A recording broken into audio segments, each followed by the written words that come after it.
Ang gusto ko na lang talaga gumawa ng tinapay araw-araw para mawala yung stress ko.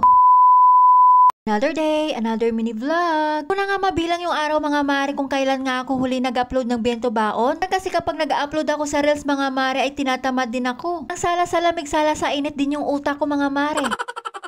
Gumawa ka talaga ng Bento Baon mga mare ay kailangan talaga wala kang stress sa buhay. Kapag gumagawa ka nga ng Bento Baon mga mare ay refresh yung utak mo. Pala yung ginawa kong Bento Baon sa Junakis ko sa araw na to. Dating naman tanghali mga mare, ito gagawa nga ako ng banana bread ulit. Saging nalakatan mga mare ay nabili ko nga lang yan ng 9 pesos. Katapos ko ngayon natin yung anak ko sa school mga mare, dumaan nga ako sa bilihan ng gulay. Kita ko nga yung saging na malapit na nga mabulok kaya tinanong ko yung babae. Sabi naman niya mga mare ay 20 pesos nga daw yung kilo. So dali-dali na rin ako namili mga mare pagkatapos ayan pinatimbang ko na nga sa kanya. Nga sa saging mga mare ay meron pa nga akong biniling gulay. Insert ko na lang sa inyo yung video mga mare na nakalimutan ko pala magbayad kanina.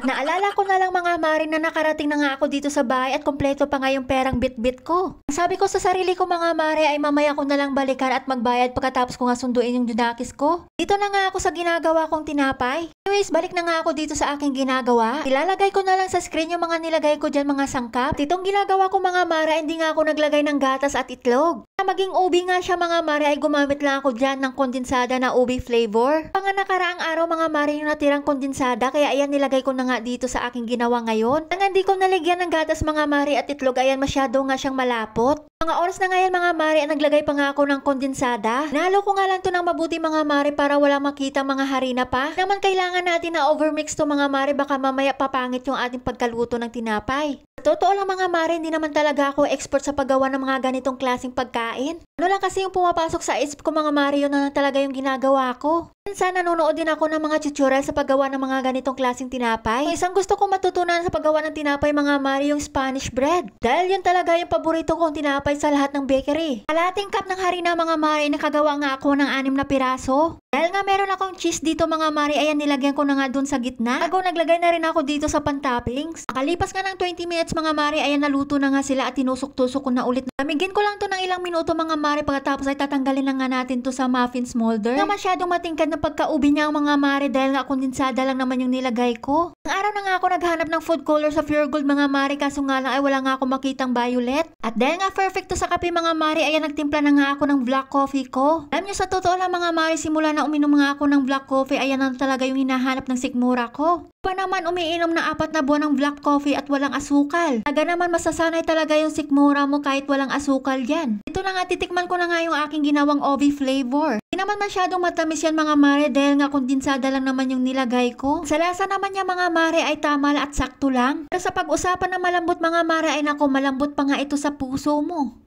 Gusto ko nga sana sa cheese dito mga mare yung nagme-melt siya, kaso nga lang yung cheese ko ay hindi nag-melt. Ito na nga yung video mga mare, ay panoorin nyo na lang, i-insert ko na lang sa last video na to.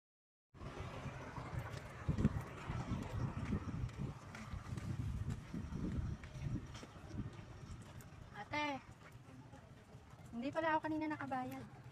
Kanina, yung binili ko. Ano yun? Yung ano, Parang nang lagi isip ako, hindi naman siya nagbayad, bakit siya?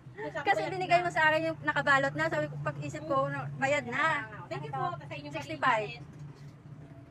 Nung yung inano ko yung pera, sabi ko, ay, hindi pala ito nabawasan. Sabi ko nga po, parang wala naman siya binayad, bit-bit niya lang. Sabi ko, di na ako natipag ano. Inisip ko na lang, inisip ko, hindi siya nagbayad. Yung saging lang yung nabayaran ko kanina. Thank you.